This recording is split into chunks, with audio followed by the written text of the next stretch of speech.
আসসালামু আলাইকুম ওয়া রাহমাতুল্লাহ।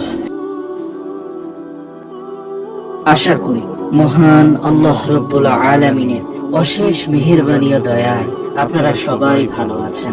প্রিয় দর্শক, অনেক সময় দেখা যায় মুয়াজ্জিনের সুমধুর কণ্ঠস্বরের আজান ভেসে আসে, আল্লাহু আকবার আল্লাহু আকবার। তখন আকাশের দিকে মুখ করে কুকুরগুলো ঘেউ ঘেউ করে ডেকে ওঠে। অনেকের মনে প্রশ্ন জাগতে পারে, কুকুরগুলো আজান শোনা মাত্রই এত উচ্চ স্বরে কেন ডাকে? এছাড়াও অনেকের মনে প্রশ্ন জাগতে পারে, রাতে কুকুরগুলো কেন ডাকে? কারণ আমরা অনেক সময় দেখি যে মধ্যরাতে বা রাতের যে কোনো সময় হঠাৎ দেখা যায় যে কুকুরগুলো আকাশের দিকে এমন ভাবে তাকিয়ে আছে যেন কোনো কিছু দেখছে। সেদিকে তাকিয়ে কুকুরগুলো কান্নার মতো শব্দ করছে। চলুন এর কারণগুলো আমরা হাদিসের আলোকে জেনে নিই। বিষয়টি সম্পর্কে জানলে সত্যি আপনি অবাক হবেন যে রাতে কুকুর কেন কাঁদে বা কেন ডাকে। রাতের বেলা কুকুর ঘেউ ঘেউ করে এ বিষয়ে হাদিসে এসেছে। জাবের ইবনে আব্দুল্লাহ রাদিয়াল্লাহু তাআলা আনহু তিনি বলেন, রাসূলুল্লাহ সাল্লাল্লাহু আলাইহি ওয়াসাল্লাম বলেন, রাত্রি বেলা তোমরা যখন কুকুরের ঘেউ ঘেউ শব্দ এবং কান্নার শব্দ অথবা গাধার ডাক শুনতে পাও তখন আল্লাহর কাছে আশ্রয় প্রার্থনা করো, কারণ এরা এমন কিছু দেখতে পায় যা তোমরা দেখতে পাও না।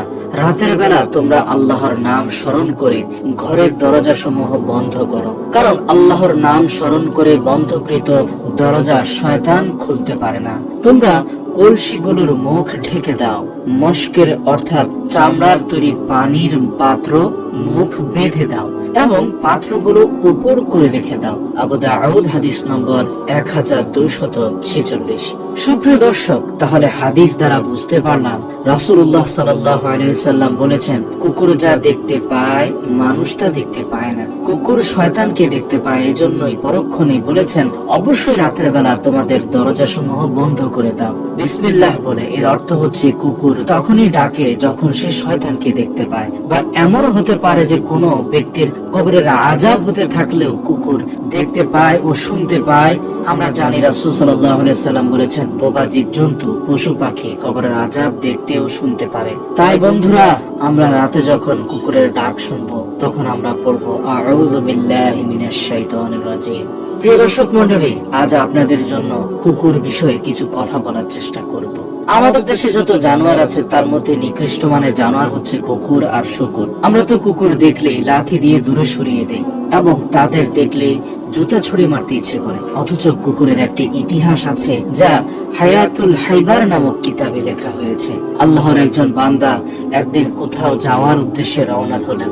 যেতে যেতে কিছু দূর যাওয়ার পর সে ব্যক্তির পথের ধারে একটি সুউচ্চ ভবন দেখতে পেলেন যা সে কখনোই দেখেননি। অনেক পুরাতন একটি বিল্ডিং, যা প্রায় 2 থেকে 400 বছর আগে। আমাদের দেশের প্রতিটি মানুষেরই সবকিছুতে নতুন পছন্দ।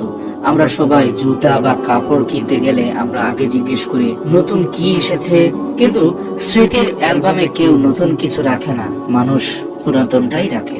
তো সেই ব্যক্তিটি পুরাতন বিল্ডিংটাকে ঘুরে ঘুরে দেখতে লাগলো।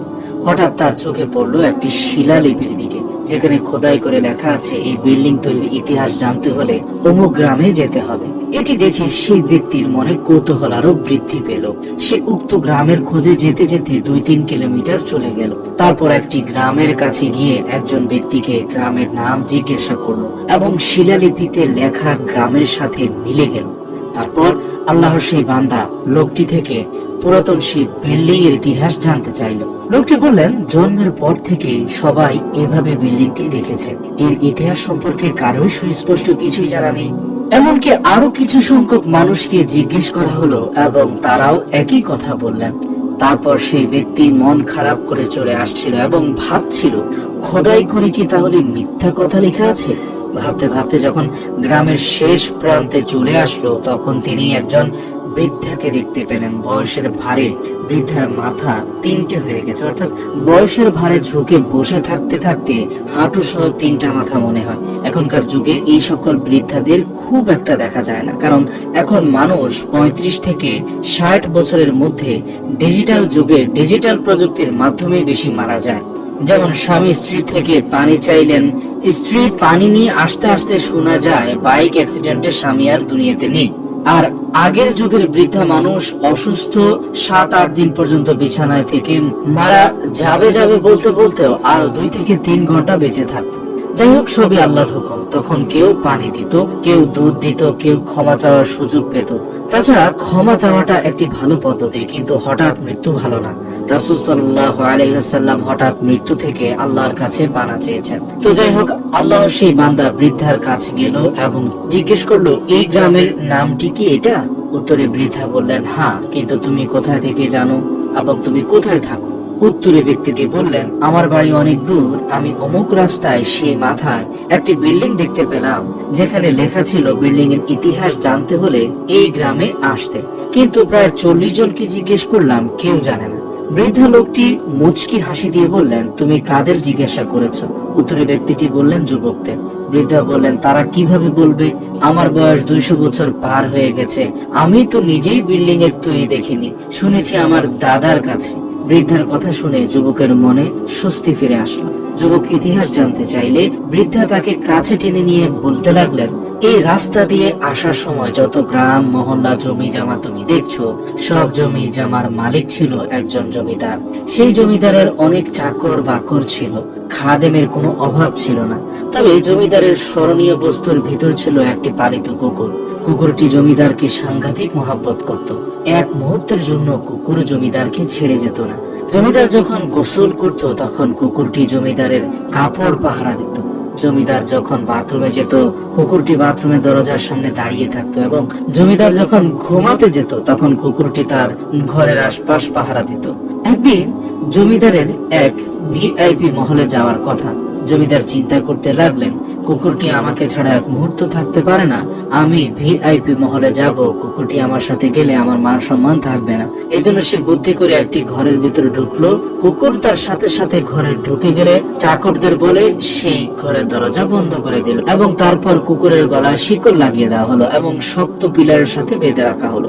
তারপর জমিদার বাবুর্চিকে বলল, আমি এক ভিআইপি মিটিং এ যাচ্ছি এবং আমি বাহিরে খাবার পছন্দ করি না, তাই আমার জন্য কিছু আইটেম খাবার রান্না করো। তারপর মালিক যখন চলে যেতে লাগলো তখন কুকুরটি তার মালিকের সাথে যেতে না পেরে লাফালাফি করতে লাগলো।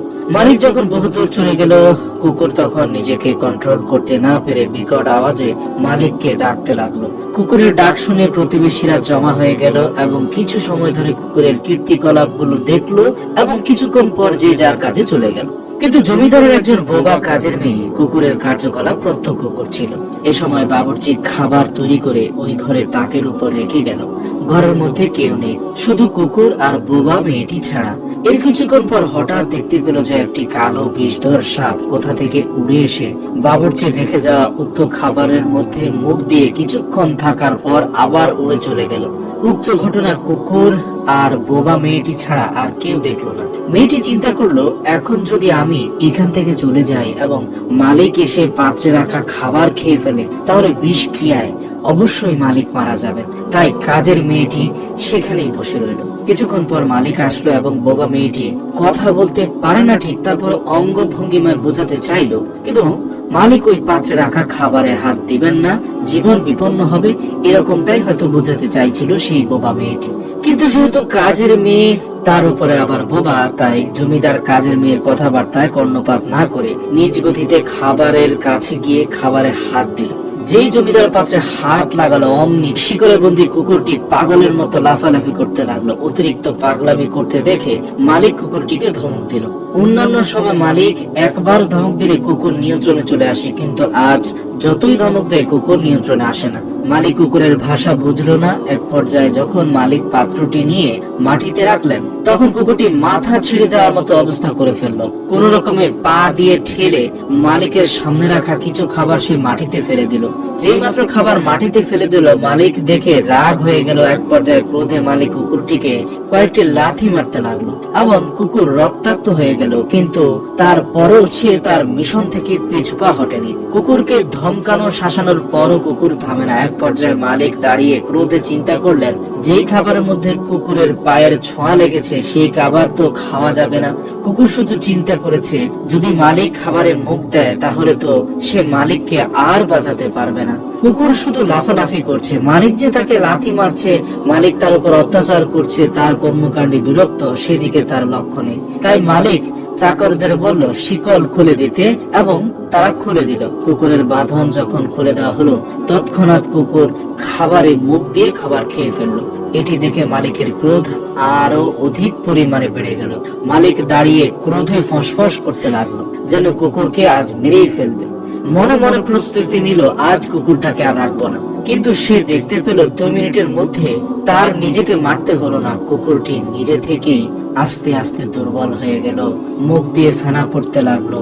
এক পর্যায়ে জমিনে পড়ে গিয়ে হাত পা নাড়তে নাড়তে কুকুরটি শেষ নিঃশ্বাস ত্যাগ করলো। মালিকের মস্তিষ্ক তখন খুলে গেল, ব্যাপার কি? কুকুর খাবারে মুখ দেওয়ার পর এভাবে মারা গেল কেন? এর মধ্যে সেই বোবা মেয়েটির দিকে মালিক মনোযোগী হলেন। জিজ্ঞাসা করলেন, কি হয়েছিল আমাকে তোর অঙ্গ ভঙ্গিমা দ্বারা বুঝিয়ে বল। তখন কাজের মেয়েটি, সেই বোবা মেয়েটি চোখের পানি ছেড়ে দিয়ে অঙ্গ ভঙ্গিমায় বোঝালো, ঘরের মধ্যে কেউ ছিল না, আমি আর কুকুর ছিলাম। আপনার বাবুর্চি খাবার তৈরি করে মুখ না ঢেকে রেখে চলে গেল। আমরা নিজের চোখে দেখতে পেলাম উড়ন্ত একটি বিষধর সাপ এসে আপনার খাবারে বিষ ঢেলে চলে গেল।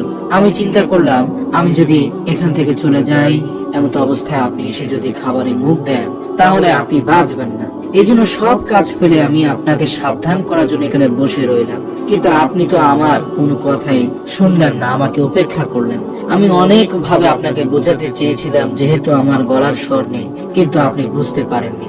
এক পর্যায়ে যখন আপনি সেই বিষযুক্ত খাবারে হাত দিলেন, তখন আপনার সেই কুকুরটি নিজেকে নিয়ন্ত্রণ করতে পারছিল না। কুকুরটি বিভিন্ন ভাবে বোঝাতে চেয়েছে, মালিক ওখানে হাত দিয়েন না, ওখানে হাত দিয়েন না।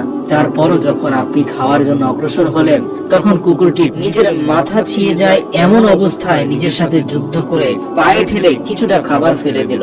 তারপর ওই কুকুরটি চিন্তা করলো, এখনো পাত্রের মধ্যে খাবার আছে, আমলিক খাবার, বিষাক্ত খাবার যদি খেয়ে ফেলে তাহলে মালিককে বাঁচানো যাবে না। কুকুরটি আপনাকে অনেক বোঝাতে চেয়েছিল, কিন্তু আপনি বুঝলেন না। তাই কুকুরটি নিজের জীবন দিয়ে বুঝিয়ে দিল, কিন্তু আপনার কোনো ক্ষতি সে হতে দিল না।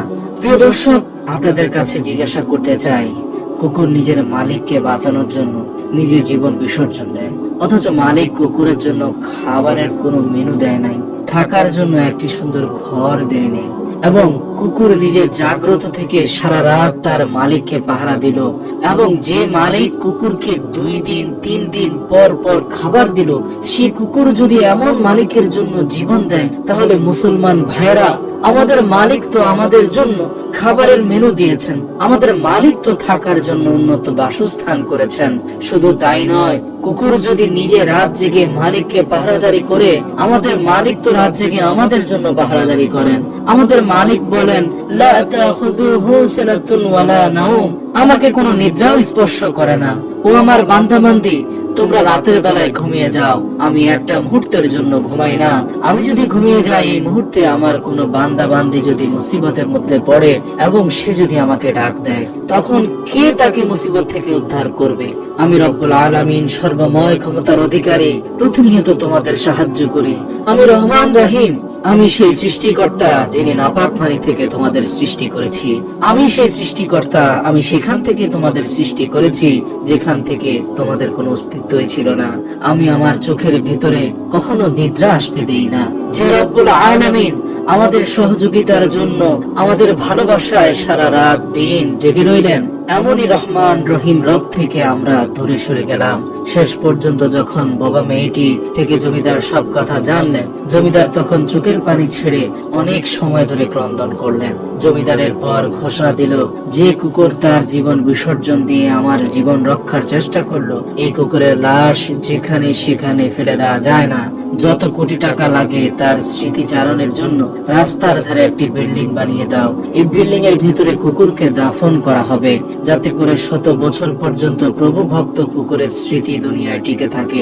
প্রিয় দর্শক, কুকুরের মালিক তো কুকুরের জন্য বিল্ডিং বানিয়েছেন, আমাদের মালিককে বাঁচানোর জন্য আমাদের জীবন দিতে হবে না। মালিকের দিন দুনিয়াতে টিকে রাখার জন্য প্রয়োজন হলে জীবন দিতে হবে। কিন্তু আমরা তো উদাসীন রয়ে গিয়েছি। আল্লাহ রাব্বুল আলামিন আজকের এই পূর্ণ ঘটনাটি শুনে প্রত্যেকটি ভাই এবং বোনকে উপলব্ধি করে এ থেকে শিক্ষা গ্রহণ করে জীবনের শেষ মুহূর্তটি পর্যন্ত রব্বি জুল জালালি ওয়াল ইকরাম এর উপর কৃতজ্ঞ আপাত মস্তক নত করে রাখার তৌফিক দান করুন। হে রব্বুল আলামিন, প্রতিনিয়ত যেন আমার ঘাড় আপনার নিকট নত থাকে। হে রব্বুল আলামিন, প্রতিনিয়ত যেন আমি আপনার শুকরগুজার বান্দাদের অন্তর্ভুক্ত হতে পারি। হে আল্লাহ, আপনি আপনার কৃতজ্ঞদের মাঝে আমাকে কবুল করে নিন, আমাদের সবাইকে কবুল করে নিন। আমিন। ওয়া আখির দাওয়ানা আনিল হামদুলিল্লাহি রাব্বিল আলামিন।